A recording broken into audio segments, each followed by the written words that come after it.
we're going to have a conversation.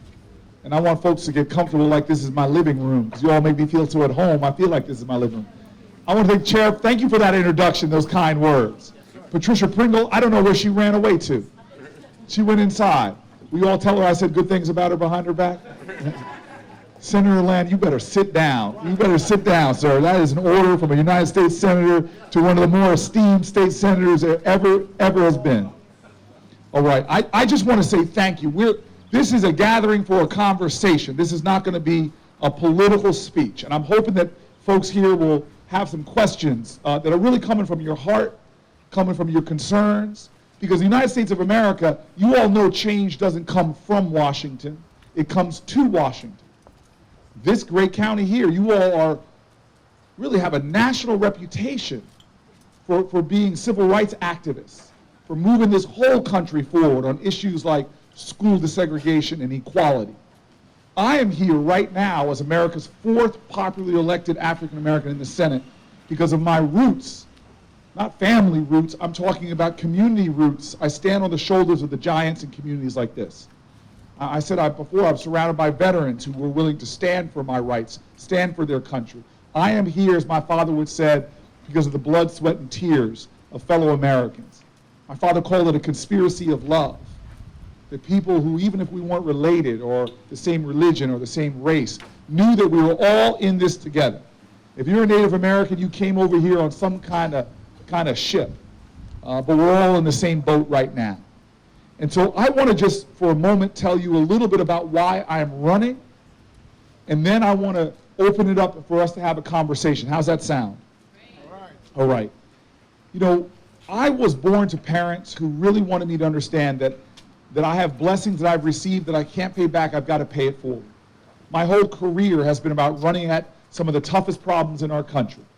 When I was still a law student, I went to the Central Ward of Newark, New Jersey, one of the most impacted wards we had with poverty and challenges. And I began my career as a lawyer helping people with their housing rights. For me, it has always been about service. Life is not about position, it is about purpose. And my purpose has been trying to fight to make sure this country is real for everyone, because people fought for the rights that I have and made this nation more real for me and my family. In the city of Newark, I had people there who believed in me so much, saw in things I didn't see in myself, and got me into politics. My first office was local leadership. That's why I respect Mayor Nelson so much. And I tell you, I ran for city council. I became the mayor of that city, and people told me all the things we couldn't do. But I knew that if we could organize people, create uncommon coalitions, we could produce uncommon results. And we turned around New Jersey's largest city, going from a city that had decades of crime and corruption, losing population, losing businesses. Now, it's a city that's growing in size. Now it's a city that's bringing back businesses and growing them homegrown.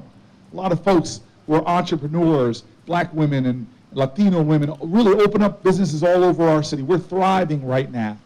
We have a school system that's ranked #1 in the country for bringing kids that have from poor families, low-income families, but sending the most to college. We are a city that brought supermarkets to food deserts and transformed our court system. And by the time I got elected to be New Jersey's senator, we were just 6% of the state's population, but 1 out of every 3 building permits in the state was going on in Newark. And I went down to Washington and faced the same kind of cynicism, people saying you couldn't get things done. But I went to work. I've been a senator less time than I was a mayor, but I tell you, we got big bills passed. In fact, the only big bipartisan bill passed through the United States Senate and signed into law under this president that was really bipartisan was a criminal justice reform bill that I led on the Democratic side with Dick Durbin. We got it done. And so I want you all to know that we are at a point in our country where many people are losing faith in our ability to solve problems. They're feeling like the forces tearing us apart are stronger than the forces that are holding us together. They believe we're descending into a tribalism and more people are being left behind. But I'm telling you, I believe in us.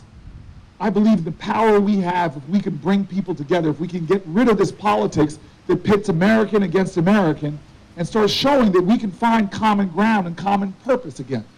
If we have a revival of civic grace, of more courageous empathy for one another, there's nothing we can't achieve.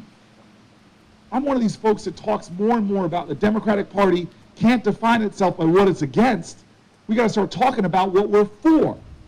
We can't be a party that says, hey, we're going to beat Republicans. No, what should define us is our efforts to unite Americans. Look, I talk a lot about love in my speeches, and some people are like, love, what, Cory, that's not a political strategy. And I'm like, what do you mean? A lot of people think that we are going to win this election by fighting fire with fire. When they go low, we go lower. That's not the way you win an election. To me, that's not a way that you move our country forward. I was in Iowa, and this guy comes up to me before a speech like this. He puts his arm around me. He sees his former tight end for Stanford University, high school All-American football player. The older I get, the better I was. And he puts his arm around me and he says, man, you got to go out there and punch Donald Trump in the face. And I look at him and I say, man, that's a felony. I said, shoot, and us black guys, we don't get away with that often. I said, I'm not going to punch him in the face, man. I told him, look, Donald Trump wants us to fight on his terms, on his turf. I don't believe that you match darkness with darkness or hate with hate. We are a people of faith. We're called to a higher ground like this. Our Savior taught us that you, no matter what, you love your enemy, you love your opposition, you love your neighbor no matter what. And what this country needs is that spirit. You all know this in the South, that we didn't beat demagoguery and hate by bringing more hate and demagoguery. We didn't vilify the other, we pulled people together. They didn't match Bull Connor's hatred. They didn't say we're going to bring bigger hoses and bigger dogs. They showed that unarmed truth and relentless love can beat and overcome the most serious of challenges. This country, I'm traveling all around, is yearning for what patriotism is. What is patriotism? Patriotism is love of country, and you cannot love your country unless you love your fellow countrymen and women. And what does that mean? What does love really mean? Because it's not a sentiment. Love is an action. Love is tough. Love is hard. We've gotten to a point now where Americans think the highest aspiration for our country is tolerance. Let's be a nation of tolerance. I say, go home, tell somebody you live with that you tolerate them and see how they feel about it. Love is this conviction that says, if your children don't have great public schools, if your children don't have health care, my children are the lesser for it. They're bereft of their genius, of their artistry, of their innovation, of their contributions. Love understands that, as King says, we're all caught in an inescapable network of mutuality, tied in a common garment of destiny. And I'm telling you what, there's a lot of great ideas, a lot of great candidates in this election, and I'm looking forward to putting my ideas before folks, but I want you to know the theme of my running. It's been the theme of my running since I started as a city council person, is that we could never fall into the habit of thinking that we could fight fire with fire. Mayor, I ran a fire department. That's not a good strategy for putting out fires. This is a moral moment in America. We are at a crossroads in this country. A lot of the problems we're struggling with were going on well before Donald Trump was elected. Don't make this election about one person in one office. This is a moral moment because before Donald Trump was elected, we had a nation where our children, millions of them, could more easily find unleaded gasoline than unleaded water. We are a nation where millions of our fellow citizens have been working full-time jobs but still find themselves with more month at the end of their money than money at the end of their month. We've still been a nation, well before Donald Trump was elected, that millions of our senior citizens find themselves living in poverty because their Social Security checks are too meager to lift them above the poverty line. We still have a nation before Donald Trump where too many Americans were putting aside their prescription drugs, their life-saving medicine, because they couldn't afford it. This is a moral moment that's calling us to a greater challenge than removing one person from office. It's calling us to the challenge of making this a nation for justice for all. Because what does love look like in public? As a friend of mine says, it looks like justice. That's the call of our country. Justice, equality of opportunity, a nation that works for everyone. And so I want to get to a conversation, but I want to end with a story that talks about my values at my core. Because I am here because of the ideals of love. I am here because people who didn't look like me or pray like me reached out their hands and loved their neighbor and treated the stranger like they were one of their own. And I'm going to give you the literal story. 1969, the year I was born. 50 years ago tomorrow, I was born in this world. And thank you very much. And my mom and my dad, my mama met my daddy in the South. Well, they were moved up to D.C. at that point, and my daddy had the luck and the fortune to meet my mom, and my mom had the charity and the mercy to marry my dad. And they got promotions in their job to move up to the New York City area, and every time they go look at a house in the nicest areas of New Jersey with the best public schools, they were white communities, and the real estate agent would look and see them and go, oh my God, I'm sorry, this house is sold. They'd see it was a black family and they would get lied to. And my parents were getting frustrated, but what did they find? They found a bunch of people that met in a living room about the size of the folks sitting down right here. There were black folks and white folks. They said, this is not our country. We pledge allegiance to this flag. We swear an oath to liberty and justice for all, and we're going to make sure that you have justice because you are our neighbor. And so they started working with my family. They came up with this scheme. Some lawyers helped them. This was their sting operation.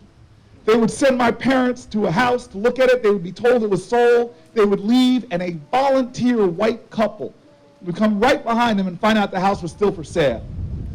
And on the house I grew up in, my mom and my dad were told the house was sold. The white couple came, found out the house was still for sale, and they pretended like they loved the house. They're like, oh my God, look at this beautiful home, the architecture, the molding. Even the bathroom has this incredible grout.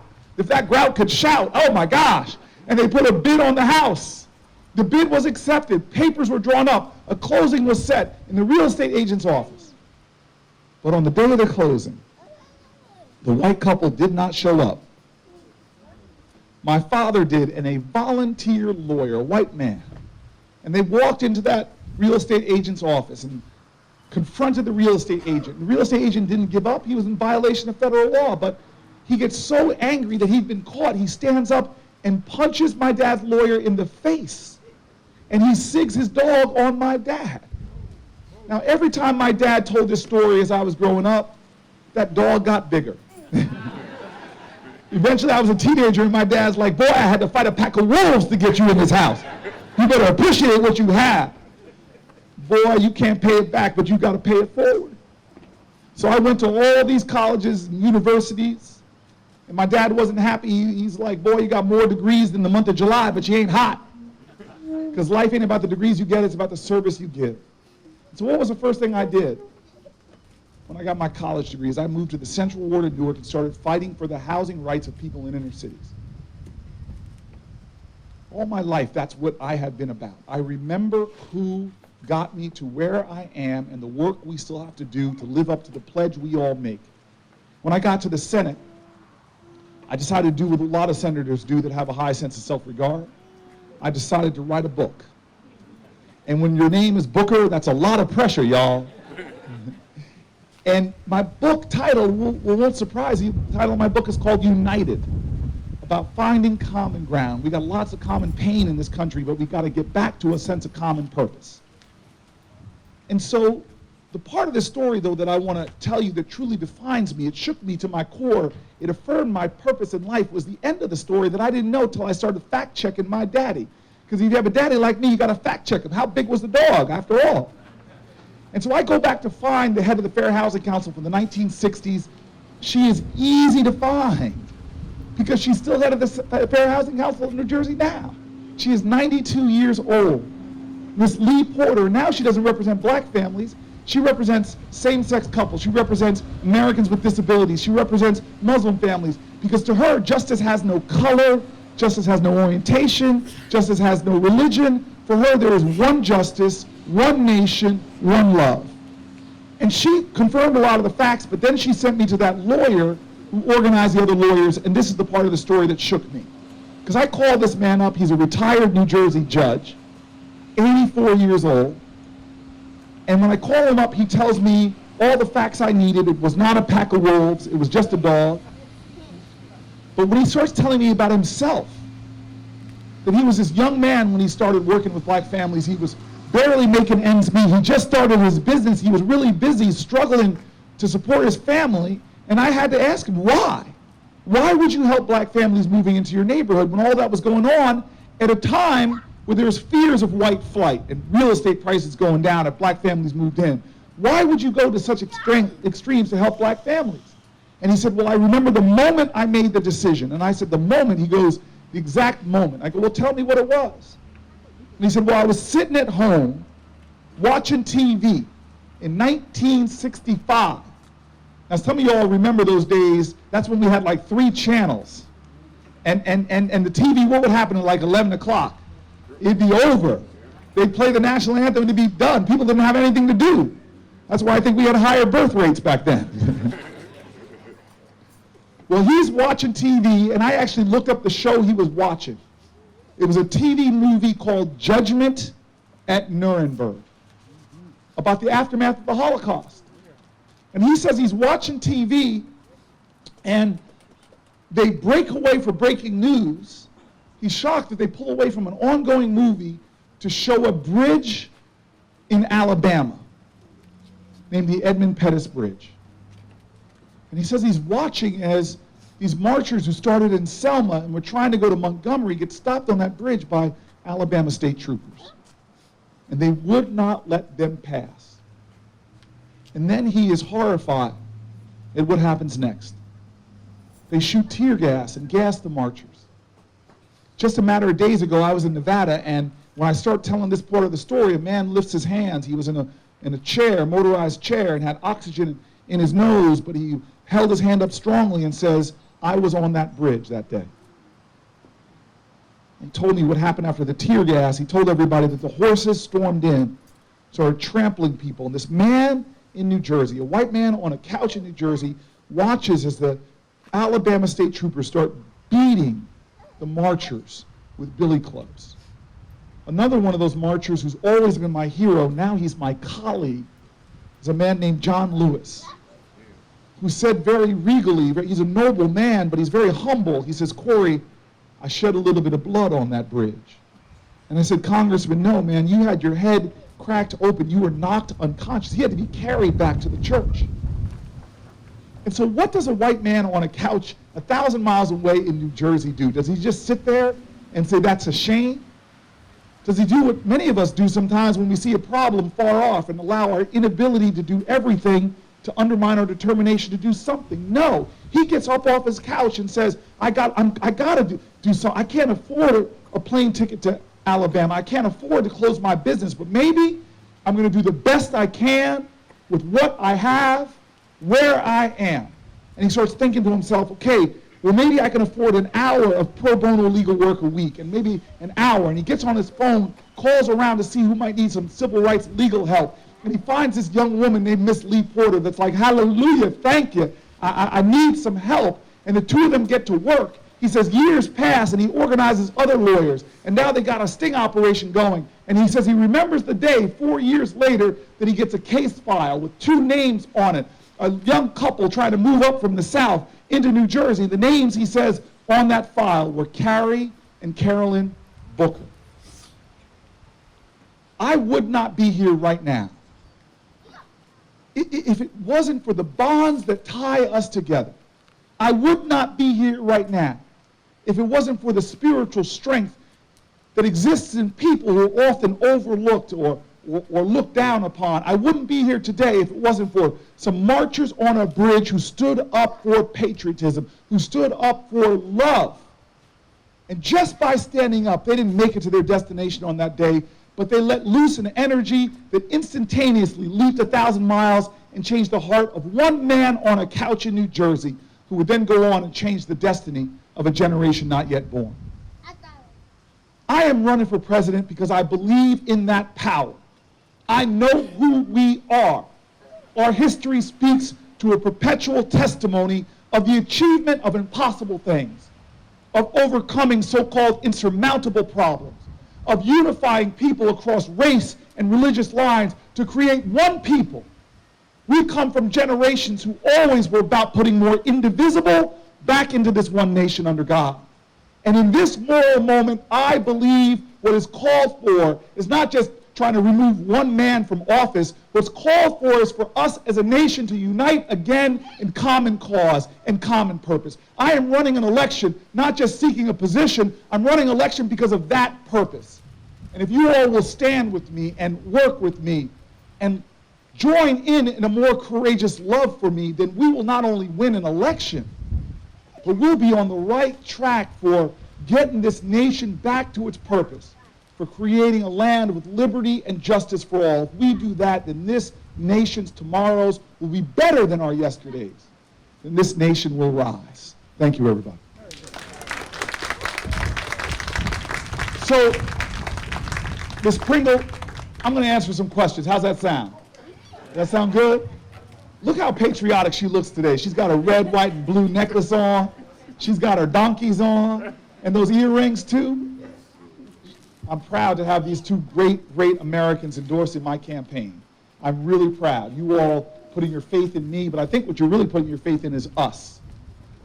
All right? So any questions about I got some great questions here in South Carolina, from Columbia.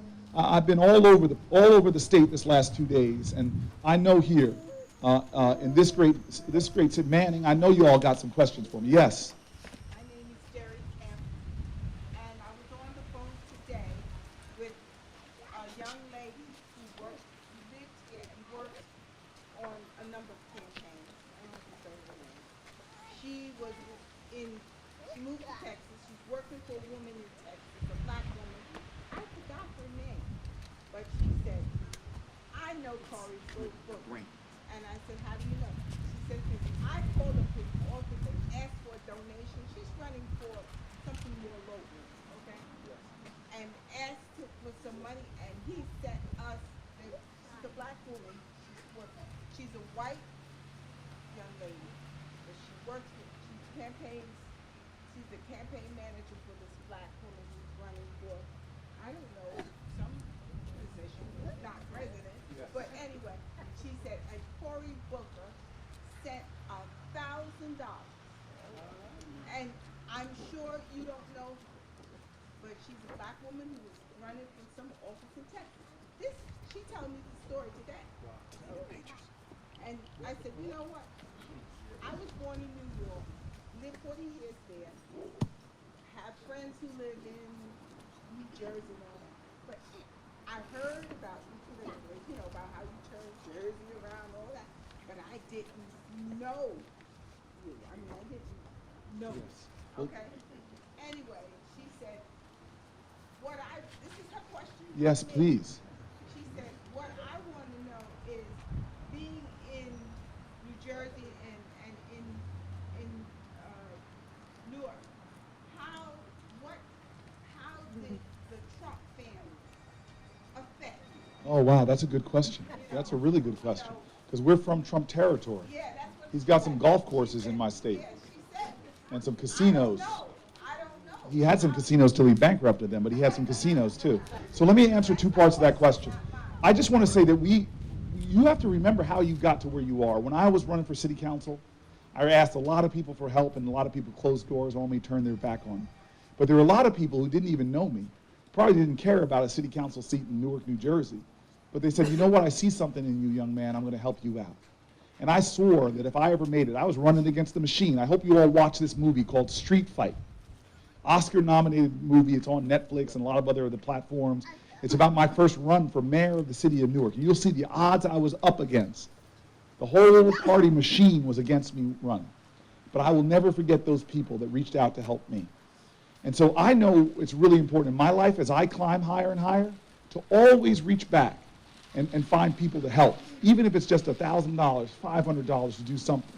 That's why in South Carolina, I raised tens of thousands of dollars for candidates in this state who are struggling to make it themselves. Because I believe that we are not going to change America just by putting one person in office at the highest office in the land. We need to have great state senators.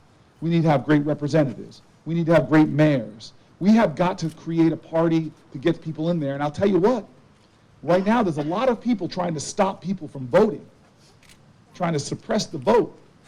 And we've got to resist that by doing what? By organizing people to vote. And so anything I can do to help Democratic Party people on the way as I'm going along my trail, because God didn't promise me tomorrow. So I'm going to do the best I can to help people today. Now look, I'm not in this race to bash other people. I'm really not. I want to tell you something that got me in trouble with some people. I gave my speech at the Democratic National Convention. It was 2016. And I was so excited. My mom came there. Bill Clinton invited her up to the box. You want to make a boy feel good? Treat his mama well. And that's why I'm so appreciative of the Clintons. And I spoke the same night Michelle Obama spoke. I want you all to know I miss Obama, and I miss her husband too. and I miss Michelle, and her husband's all right. So my mom comes up to me after the speaking and goes, "What an amazing speech." And I'm like, "Well, thank you, Mom." She goes, "Not yours, Michelle's." But Donald Trump was watching my speech, tweeted something really mean about me that night. And I was excited because he tweeted mean stuff about everybody from John McCain to Elizabeth Warren. I'm like, finally, he's tweeting about me. I think that in life, what you say about other people says more about you than the people you're talking about. And that's why my mom said, if you don't have a kind word, keep your mouth shut. Treat people with the dignity you want. So the next morning, I'm on CNN. And you know how these 24-hour cable stations like to try to make us mad at each other? So the announcer says to me, Donald Trump tweeted something mean, and he puts it up on the big screen, the mean tweet. He goes, "What do you have to say to Donald Trump?" And I look at the man and I say, "What do I have to say to Donald Trump? I'm a Christian. I was raised in church. I was told what to say about people." And I said, "I want to say to Donald Trump, I love you. I don't want you to be my president. I'm going to work every day to stop you. But I'm never going to let you pull me so low as to hate you." Now, what Donald Trump did in my state is unfortunate. He bankrupted businesses. He refused to pay his subcontractors, which hurt other businesses, bankrupted them. His business practices were despicable. We and many people in New Jersey, we didn't vote for the man because we knew that, with the good book, let the work you do speak for you. And we knew this air of being a great, successful businessman was not, because success is not how much money you have in your bank account. Wealth is not worth. How you conduct yourself, how you treat other people. I'm one of these people that says someone who's nice to you but not nice to the waiter isn't a very nice person. And so I saw and witnessed a lot of the things he did that I think are practices that are despicable. I'm not going to talk about a person, I'm going to talk about what you do. Those practices were despicable. And had a conviction to try to stop him. That's why I worked so hard for Secretary Clinton. But that election's behind us right now. I'm looking to the future. And I know we're not going to win this election if we make it all about him. He wants that. He wants to dominate every news story. And he's pretty good about saying outrageous stuff that make us all we want to talk about is what Donald Trump said in the last. I don't want to talk about him. I want to talk about us. I want to talk about that senior citizen who's struggling on Medicare, still having to pay too much. I want to talk about that young person who's got too much college debt. I want to talk about the environmental injustice right here in North Carolina that gives people, South Carolina, I'm thinking about my daddy's state. My daddy's from Hendersonville, right over the border. I grew up coming down here as a young kid. I want to talk about the challenges we still have in environmental justices in this state. All right? Next question. Yes, I'm going to go to the ladies first and then the gentlemen. I'm doing well. How are you?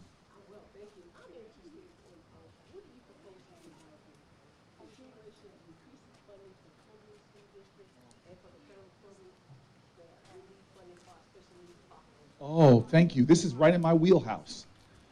I want to say two things. One, in schools in general, we're going to do some very aggressive things. We underfund special needs education, as you just said. The federal commitment is supposed to be about 40% of the costs that schools are putting out. We only funded about 18%. We've never gotten much beyond 20%. And I know that hurts a lot of schools because we have these beautiful special needs kids. We have to provide for them by law. It's what the senator knows is an unfunded mandate, right? They mandate us to do there, but we're not funding it. So as your president, I'm going to fully fund special needs education, but I'm not stopping there.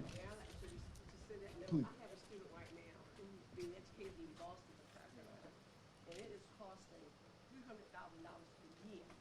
If the State Department did not help the district, we couldn't afford to be educated. That's exactly right.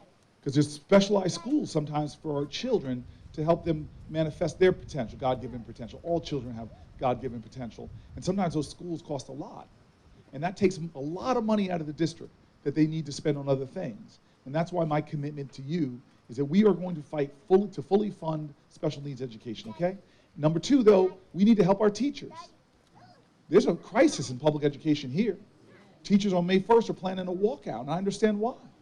Class size is too big, salaries are too low.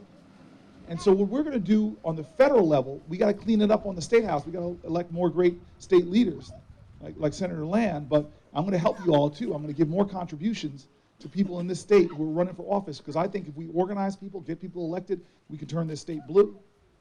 But in the meantime, as President of the United States, I'm going to prioritize raising teacher salary, forgiving teacher student debt, and giving them tax treatment. Why do we give people who work in a hedge fund? They pay a lower percentage of their salaries in taxes than a school teacher in a rural area. I'm going to give them better tax treatment as an incentive to teach in areas like our rural areas. And then the last thing I want to say about rural America in general, I feel kinship because in inner city, these are communities that are too often overlooked, underestimated, and not given the resources they need. That's why Clyburn and I, your great House member, he and I have partnered. He is the House sponsor of the bill. I'm the Senate sponsor of the bill. A bill called 10-20-30, that 10% of federal money should go to communities with 20% poverty for over 30 years. That would direct a lot more resources. And why is that? Where's my mayor? Where did she go? She stepped inside. You all keep taking turns going inside. So think about the mayor of New York City. He's got this big staff to do grant writing and everything like that. I wanted to ask your mayor how many people she has to write grants to the federal government. No, not nearly as many. Not nearly as many. It's probably just her, you two, writing the grants, right? So you have to compete for the same federal grant with New York City, San Francisco, San Antonio. That's not fair. You're not going to win those grants. That's why he and I decided we have to set some money to the communities that are struggling to help our rural communities. When I am your president, we are going to have a rural infrastructure plan for this country that's going to include everything from broadband to water quality to make sure we're saving rural hospitals once and for all, because they're anchors of our communities, economic development centers, and we need to make sure everybody has access to health care. Sir. I want to ask you about, I know you said you didn't want to make it about one person. I want to ask you about the impeachment. I know we're not ready to do it right now, but I feel it must be done. I can't see this guy being in office for another 2 or 6 years. He's against the FBI. He's against the Justice Department. He's against the Congress. I think he truly wants to take democracy and throw it out the window. I do have a fear of that. I love this country. Yes, sir. How do you feel about the impeachment, and when should it be done, or if it should be done? Well, sir, I feel the same sense of urgency to not having him be our president as you do, because I see the moral vandalism that's going on right now. I hear from my Republican colleagues who in private say things to me they can't believe what's going on. So I feel the same sense of urgency. But this is one time where I have to think really hard as my constitutional duty. You understand that I will be the jury. The Senate is the jury. After articles of impeachment have written and passed the House, then the trial goes to the Senate. Well, I have to vote. And I can't have a partisan hat on. I have to have my American hat on and evaluate all of the data we have to see if he's done a high crime or misdemeanor. And so this is what you said it already in your question. All we've got is a Mueller report right now. The House and the Senate need to do their job and continue the work. We need to see an unredacted report. We need to see all the underlying documentation for the report. We need to interview Mueller in open hearing, public hearings, and have interviews with him. And we need to go where the evidence leads. So I'm not convinced of impeachment right now. I'm convinced that I got to do my job to make sure that the country we all love, regardless of partisanship, that we do what the mandates of our founding fathers had. And in the meantime, while all that's going on, I'm doing something on the side. I didn't know if you know this, but I'm running to replace him as president of the United States. All right? Yes, sir. Yes, sir. And then we'll come over here.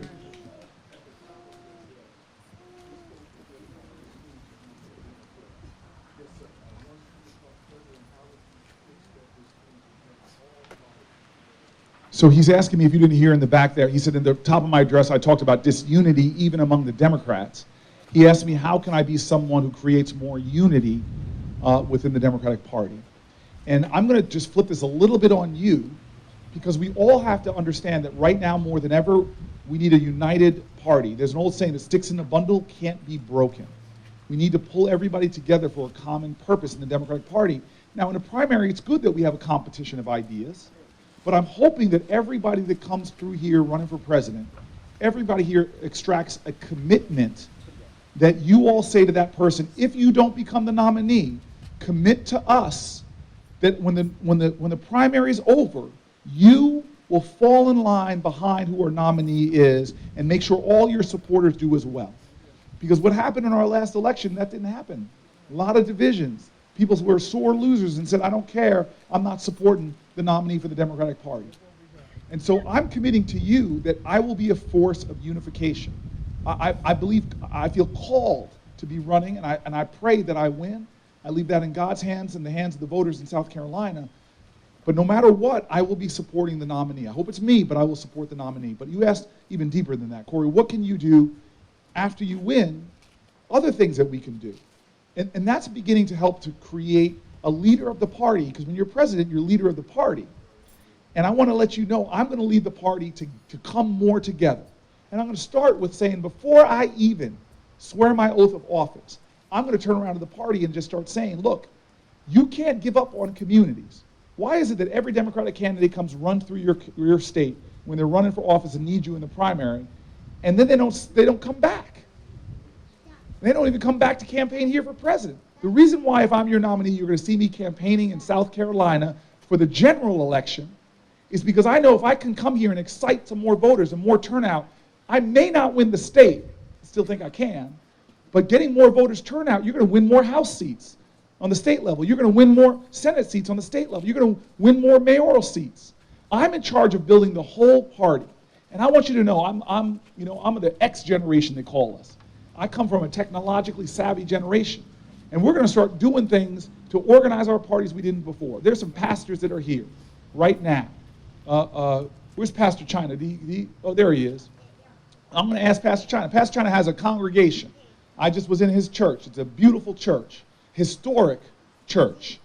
And right now, I know that technology, that all of your voting records is public information.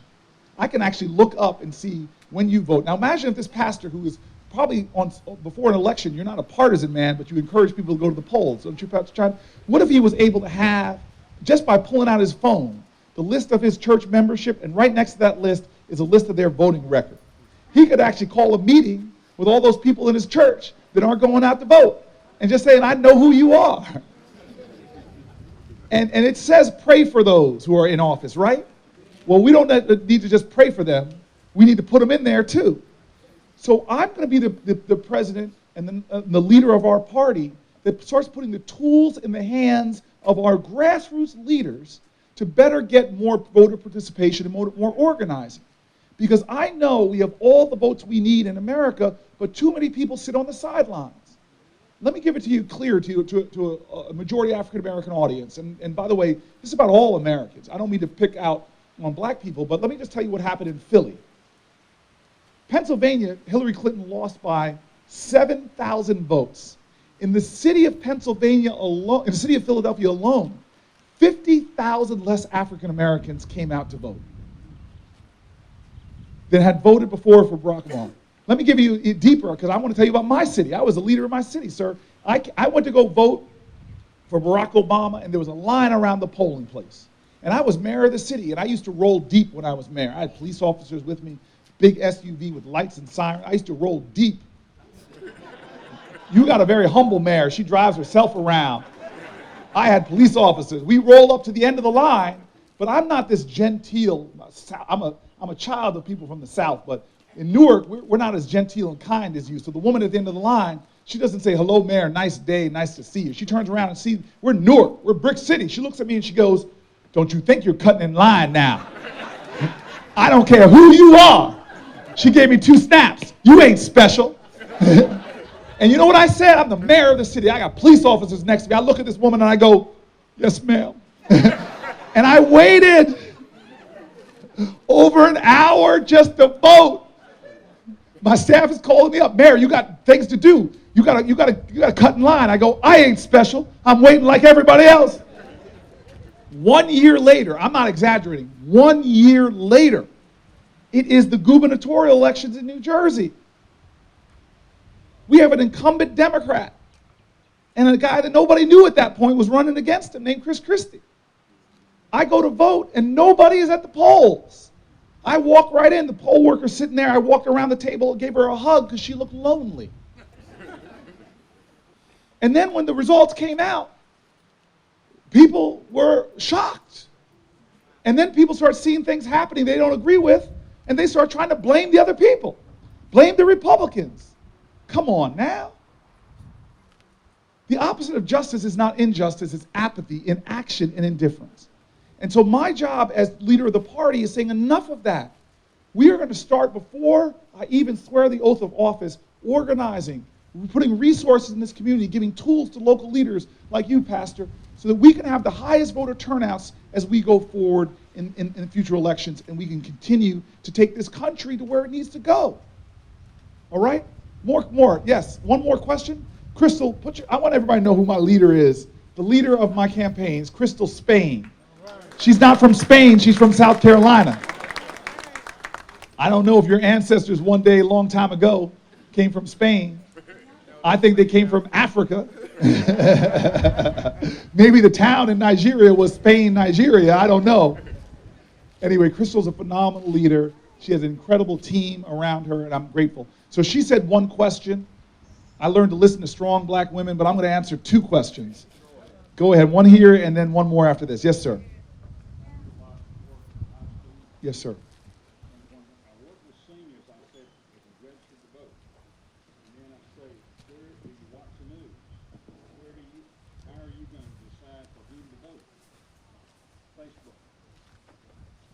So he's making a really good point. As a candidate, you've got to communicate to people where they get their news and resources. That's why I spend a lot of time in church, because I know that churchgoers have much higher voting rates. But I put a lot of resources on social media, sir. I've got millions of people that follow me. I've been working on growing my social media presence for years now. And that's going to be how I'm going to communicate with a lot of the young people, okay? One more question. Pastor, I've been talking about you now, so I got to give you a chance to speak. I got to give you the chance, but thank you. He had me in his church earlier, really teaching me about the leaders in the school desegregation movement that started right here in your community, sir, and you kept that history alive. God bless you.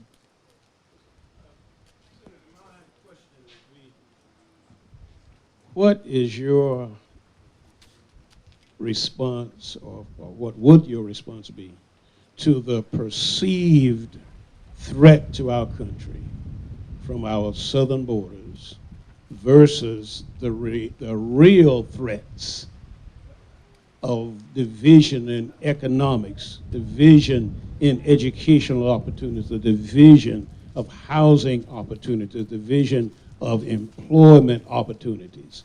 Which to you is the most serious threat? That's deep. So, Pastor, first of all, I recognize that what's going on the border is not acceptable or sustainable. I think it's not acceptable because our country is violating our own values by separating families, putting kids in cages. But we do have threats coming from our border, and we need to secure our borders. That's nothing that Democrats don't agree on. But we know that when a country, in the name of safety, sacrifices their values, they end up having neither safety or values. The best way to affirm our safety is to affirm our values and making sure we have systems that work. And not lying to people when the biggest source of undocumented immigration in our country is visa overstays, not people coming from the south. Southern border crossings are at a low over the last 20 years. But let's not go there, because you asked a really insightful question. You know, the city of Jerusalem, back in the year 69, the second Holy Temple fell in the 70s. I'm only saying this, it's not to pander to the man of God, but to let him know I know some religious history as well. But it was really an interesting story about the fall of the second Temple of Jerusalem in the year 70. And some of you know this history, you don't think you know it, but when some of the Israelites fled to Masada, that was right around the time this fell. A lot of you know a lot of this history. But the story was that Titus and the Romans couldn't take the city right away. And Josephus, some of you will study if you take theology classes, many of you know who I'm talking about, one of his historians, he actually advised the Romans to move their armies back and wait. Because what happened inside while they were waiting is that the group inside, with the external threat, they unified, but when the threat was pulled back, they started having bickering and fighting, and they actually inside of Jerusalem started fighting so much that they started burning each other's foodstuffs, and next thing you know, the city was on fire from within, and guess what happened? Romans came in and took the city with ease, which screams to a historical imperative that's true for families, it's true for churches, it's true for a state like this, and it's true for our nation, that if there's no enemy within, the enemy without can do you no harm. I've seen churches fall apart because of infighting in the church. We all know families sometimes divide. And right now in this country, we agree on so much more than our politics indicate. Look, we're demonizing terrorism from abroad, but since 9/11, most of the terrorist attacks have come from at home. Right-wing extremist groups, white supremacist groups. You all know about this in South Carolina because you had Mother Emanuel, you had a horrific, somebody was so full of hate, wanted to start a race war by going in and killing. You saw this in a synagogue in Pittsburgh. My mom lives in Las Vegas now. You saw it at a concert in Las Vegas. White supremacy and hatred, people trying to divide us as a country. And so I feel, you all heard me in my opening stump speech, I really wanted you to know the value-based leadership that I want to bring to this country and how I want to activate everyone here, because real leaders don't say, follow me. Real leaders inspire other people to recognize that they must lead too, that we all are the leaders we've been looking for.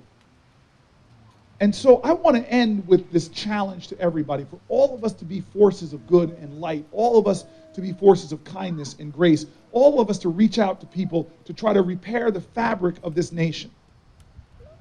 And I want to end, Pastor, this is not just because you're standing here, sir. I want to end with some scripture, if you don't mind. Because when my older brother, Cory, he worked at Lemoyne-Owen University, and he brought me to Memphis, and he took me to the Lorraine Motel. There's a civil rights museum there, and he showed me the block, the very spot where Martin Luther King was slain. And you probably know this, Pastor. There's a stone written there with a line from Scripture on it, challenging us. Where Martin Luther King was slain is a challenge from Scripture to all of us. And the part of Scripture comes from where Joseph's brothers saw Joseph approaching in the desert, this man with a coat of many colors, this man who was an interpreter of dreams. And Joseph's brothers grabbed him and threw him into the well to die.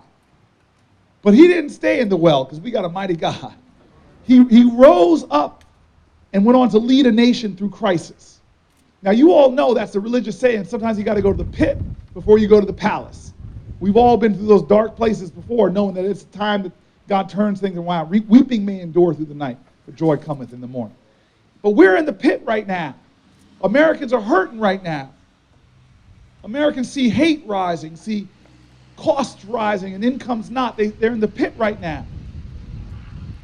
And so there was this challenge that was left where Martin Luther King was slain, and that's where I want to leave you with. Right there where Martin Luther King is slain, it says these words, Joseph's brothers' words. It says, "Behold, here cometh the dreamer. Let us slay him and see what becomes of the dream." What will become of our dream? The dream of America. What will become of our dream? The dream that our ancestors fought for and died for, from Iwo Jima to Normandy. What will become of our dream? The dream that civil rights heroes right here in this state fought, sweat, struggled, and many of them died for. What will become of our dream? Will it become dull and dim? Will it become divided against itself? I think we all have an obligation to answer that question. As long as we have breath in our body and blood in our veins, it's our obligation to honor the dream, and it's our obligation to dream again. Bold dreams and defiant dreams, to rekindle the dream of America. And if we dream like that, if we work like that, if we can love like that, then I promise you, in this nation, we may feel like we're in the pit now, but America, we will rise. Thank you, everybody.